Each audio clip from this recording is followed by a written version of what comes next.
Hey, what is going on, guys? It's LittleBigness here, and I am here bringing you our Week 2 battle for the UPA. Unfortunately, I had to postcom this one, and the reasoning for that is actually because I went to my first Melee tournament ever today, and that kind of conflicted with the times. I was up at like 9:30 to do this battle, which is unusual for me. I wasn't down where I usually commentate my stuff. I wasn't right here at my desk. I was actually battling elsewhere. I was battling upstairs with my laptop, and I couldn't exactly record without waking people up. I needed to battle this early because it was really the only time I could battle. So yeah, I'm really sorry about that, guys, but hopefully you guys can forgive me on this one. Anyway, though, we've got teams right here. I couldn't do a team builder either because I've just been so busy this week. But yeah, Megalopony, Crocodile, Haxorus, Whimsicott, Blastoise, and Jolteon. So 2 new members in Crocodile and Jolteon, their first appearances. I'm happy about that.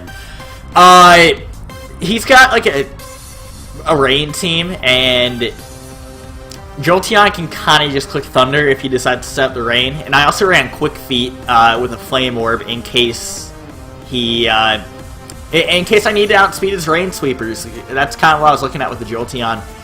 And then Blastoise is an Assault Vest set, so it can wall the special attackers, namely Kingdra, but he didn't even bring that.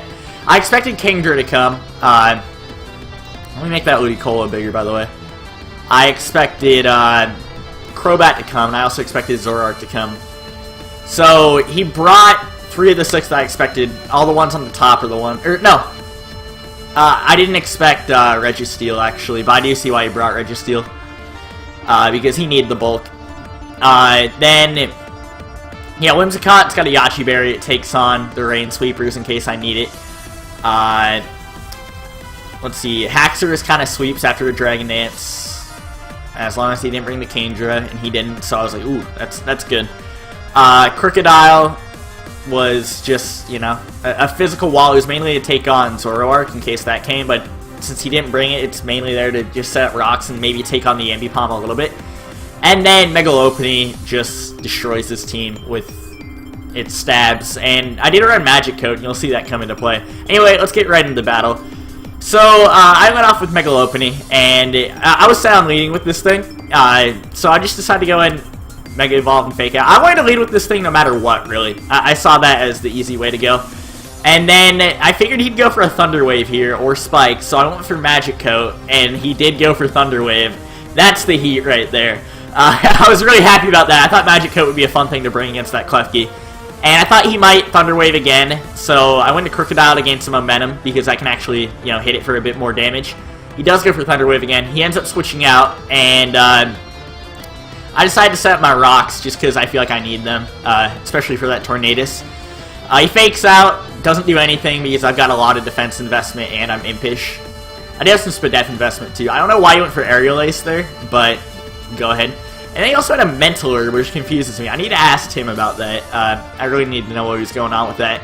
Then he goes for U-turn, decides to get some Switch Initiative. That hit me for a bit more damage. And I went for Earthquake right here. I don't know why Registeel's a switch into this thing, but, you know, it was, so I could see him going into Swampert or something like that. So then he brings in the Registeel and sets up the Rain, and that's kind of why. He was like, oh, I gotta set this Rain, and he wants to immediately go out to Swampert, and I'm fine with this. I've got Whimsicott in the back to take this thing on. I've got a Yachi Berry, so I'm not really worried about the Swampert coming in. So I decided to go straight out into Whimsicott, because that is my dedicated counter to the Mega Swampert. And he goes for Substitute, and this scares me originally, because I'm like, holy shit, I might have to just go for Memento on this thing after. Then he went for Focus Punch. I really don't get this play at all. That's another one that I'm just not sure of. Then he decides to switch out and goes into Klefki. I went for Giga Drain just for the safe play there. And then I was like, you know what, I have to taunt this thing. This thing's going to go for a status move, so I do taunt it. And he does, in fact, go for the Toxic, and I get to avoid that, which is always nice. So I decided to switch out, go into Crocodile, gain a bit more momentum. But then he goes for Dazzling Gleam. That scared me, but we live on 3%. It's good that I had some Spadef investment. And that's when it turned up big. So he goes into Registeel to sack that, and I'm like, that's fine, you know. I'll just get a kill. Crocodile gets a kill. I like it. Then I believe he brings an Ambipom here, and I'm just like, yo, I have no need for this Crocodile anymore. So I'm just gonna let it kill me. And Crocodile goes down. And then he goes into... now I got into Mega Lopunny because I'm like, yo, this thing can kill anything. He goes into Klefki. And I went for Return because I didn't expect him to go to Klefki. And if he went to Klefki, I was fine with it. So then I'm like, you know, I'll go into Jolteon here. He can't do much to my Jolteon. I could get that Quick Feet boost. So he goes for Toxic. I'm fine with that, though, because I'm Quick Feet. I had a Flame Orb, but now I can just run my, you know, Toxic, and it'll do the same thing. I decided to go for Volt Switch because I can Volt Switch on anything. And if he went to Swampert, I would just HP Grass it. I go back into Whimsicott. Just want to taunt this thing again. That's why I do. And he does go for the Dazzling Gleam, which was a smart play on his part. And then I believe I switch out here. Yeah, I think I go back into Jolteon. Yep. And he gets paralyzed. And now I know it's in range of a Thunderbolt, so I'm deciding to just go for Thunderbolt. And he goes into Ambipom, which is kind of a weird sack. I feel like Ambipom could have had a bit more use.